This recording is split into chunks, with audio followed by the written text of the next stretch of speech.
샬롬 모닝, 허복교회를 섬기는 김주환 목사입니다. 신앙에 있어서 굉장히 중요한 것이 우선순위죠. 우리가 하나님의 나라를 구할 때 가장 중요한 것은 먼저 하나님의 나라를 구하라는 것입니다. 그만큼 순서가 중요하다고 생각합니다.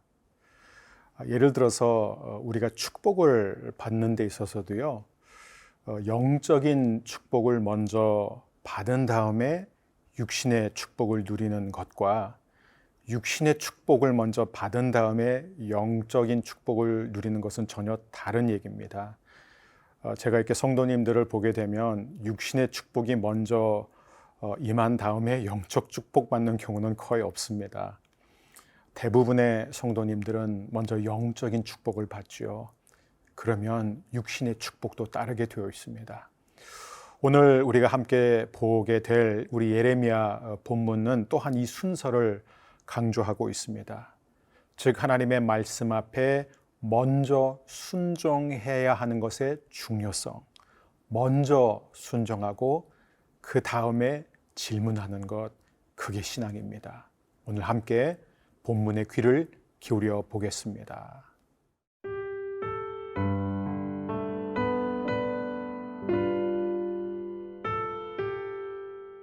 예레미야 32장 16절에서 35절 말씀입니다. 내가 매매 증서를 네리야의 아들 바룩에게 넘겨준 뒤에 여호와께 기도하여 이르되 슬프도소이다 주 여호와여, 주께서 큰 능력과 표신팔로 천지를 지으셨사오니 주에게는 할 수 없는 일이 없으시니이다. 주는 은혜를 천만인에게 베푸시며 아버지의 죄악을 그 후손의 품에 갚으시오니 크고 능력 있으신 하나님이시요 이름은 만군의 여호와시니이다. 주는 책략에 크시며 하시는 일에 능하시며 인류의 모든 길을 주목하시며 그의 길과 그의 행위의 열매대로 보응하시나이다. 주께서 애굽 땅에서 표적과 기사를 행하셨고 오늘까지도 이스라엘과 인류 가운데 그와 같이 행하사 주의 이름을 오늘과 같이 되게 하셨나이다. 주께서 표적과 기사와 강한 손과 표신팔과 큰 두려움으로 주의 백성 이스라엘을 애굽 땅에서 인도하여 내시고 그들에게 주시기로 그 조상들에게 맹세하신 바 젖과 꿀이 흐르는 땅을 그들에게 주셨으므로 그들이 들어가서 이를 차지하였거늘 주의 목소리를 순종하지 아니하며 주의 율법에서 행하지 아니하며 무릇 주께서 행하라 명령하신 일을 행하지 아니하였으므로 주께서 이 모든 재앙을 그들에게 내리셨나이다. 보옵소서. 이 성을 빼앗으려고 만든 참호가 이 성에 이르렀고 칼과 기근과 전염병으로 말미암아 이 성이 이를 치는 갈대인의 손에 넘긴 바 되었으니 주의 말씀대로 되었음을 주께서 보시나이다. 주 여호와여, 주께서 내게 은으로 밭을 사며 증인을 세우라 하셨으나 이 성은 갈대인의 손에 넘기신 바 되었나이다. 그때에 여호와의 말씀이 예레미야에게 임하여 이르시되 나는 여호와여 모든 육체의 하나님이라 내게 할 수 없는 일이 있겠느냐. 그러므로 여호와께서 이와 같이 말씀하시니라. 보라, 내가 이 성을 갈대아인의 손과 바벨론의 느부갓네살 왕의 손에 넘길 것인즉 그가 차지할 것이라.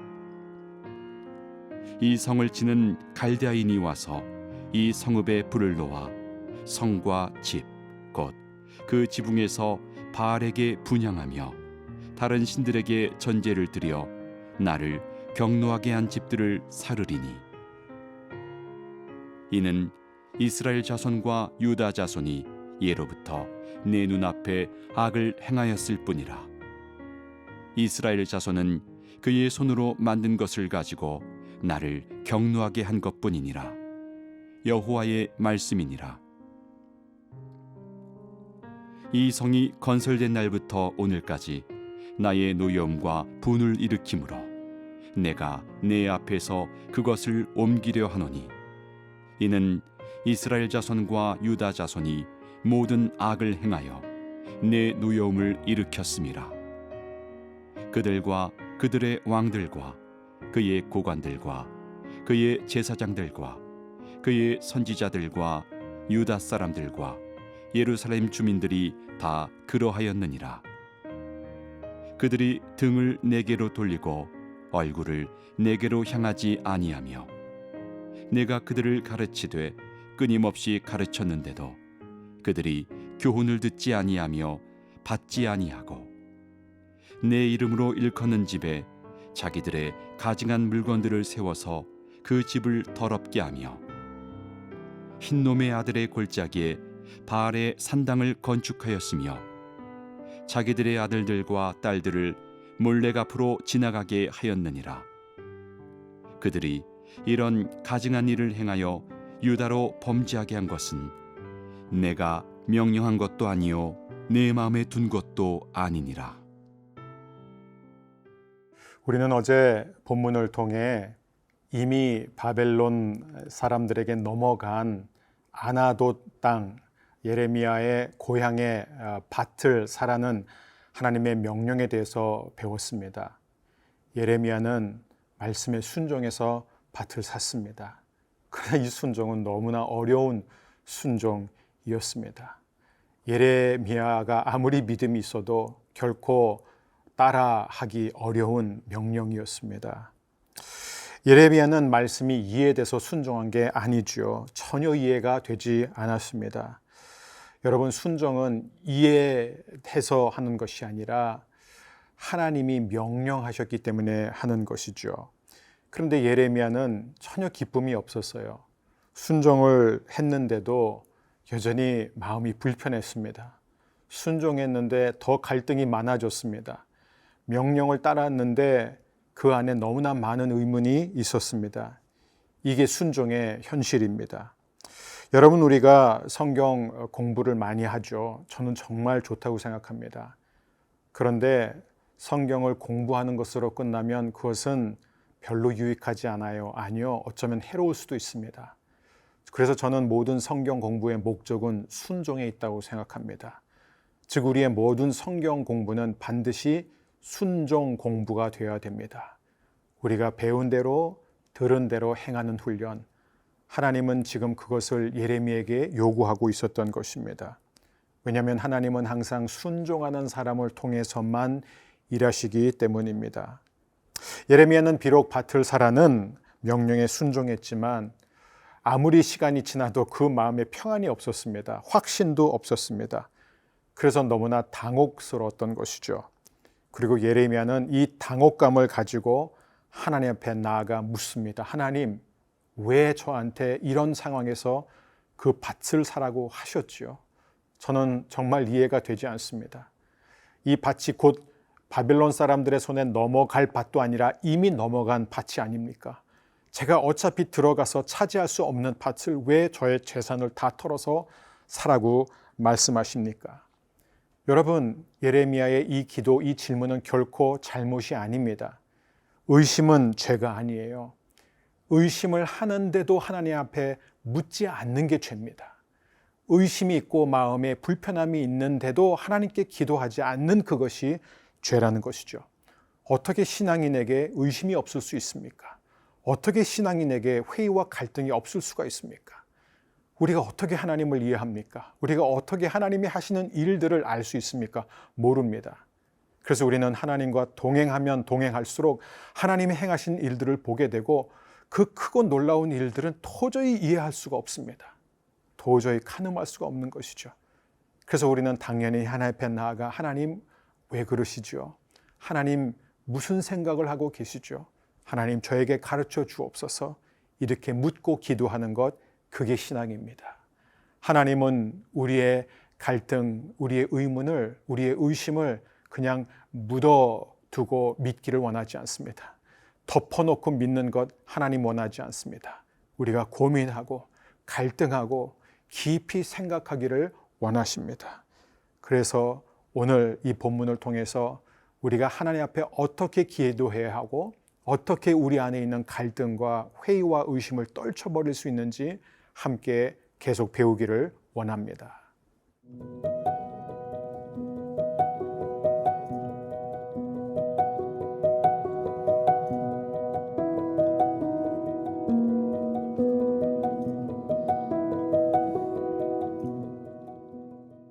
16절 내가 매매 증서를 네리야의 아들 바룩에게 넘겨준 뒤에 여호와께 기도하여 이르되, 넘겨준 뒤, 즉 순종한 뒤에 여호와께 기도하면서 질문을 던집니다. 이게 신앙입니다. 그러면서 예레미야는 자신의 심정을 솔직하게 고백합니다. 17절 슬프도소이다. 마음이 괴롭습니다. 하나님, 제가 어차피 들어가서 살지 못할 땅을 왜 사라고 하셨습니까? 사랑하는 여러분, 하나님은 우리의 행위를 보시는 분이 아니라 중심을 보시는 분입니다. 그래서 하나님은 우리가 하나님 앞에 정직하기를 원하십니다.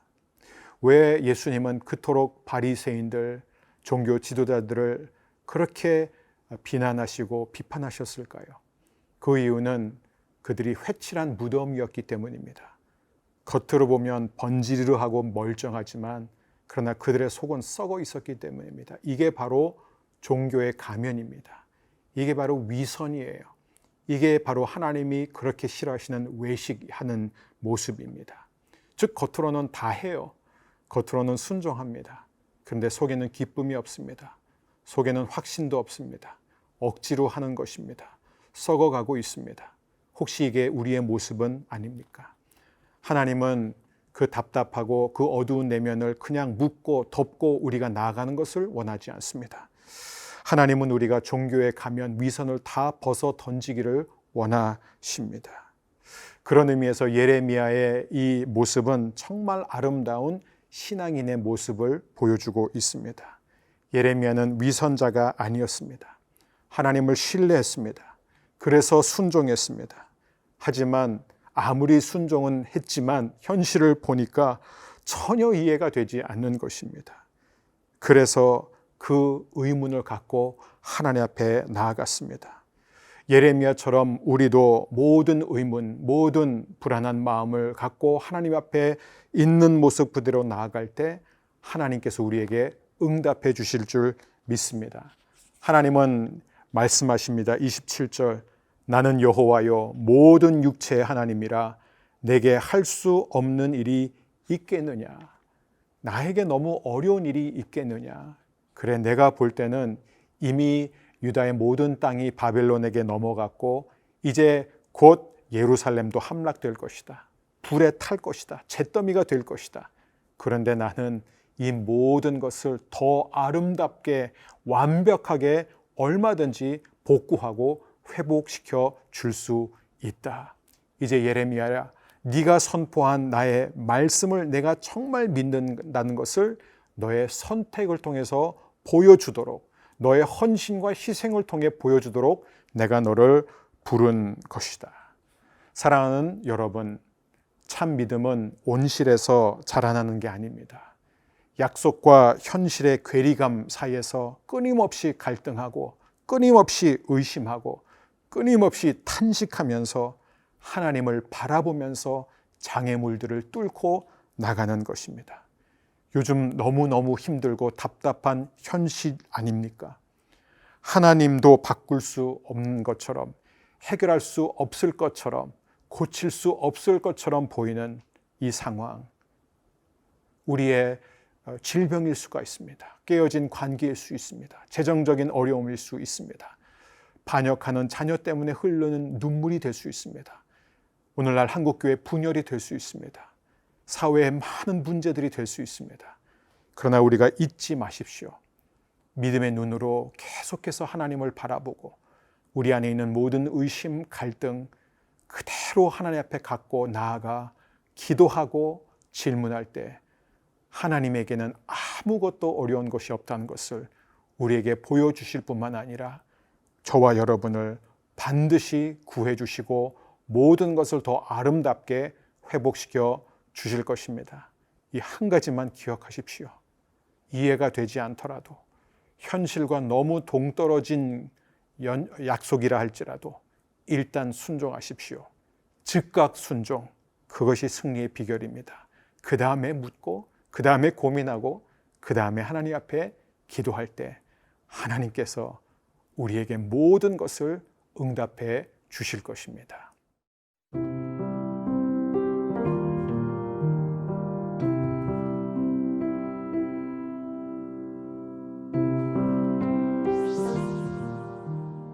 사랑하는 주님, 우리도 예레미야처럼 아무리 이해되지 않는 상황 속에서 먼저 순종하게 하여 주옵소서.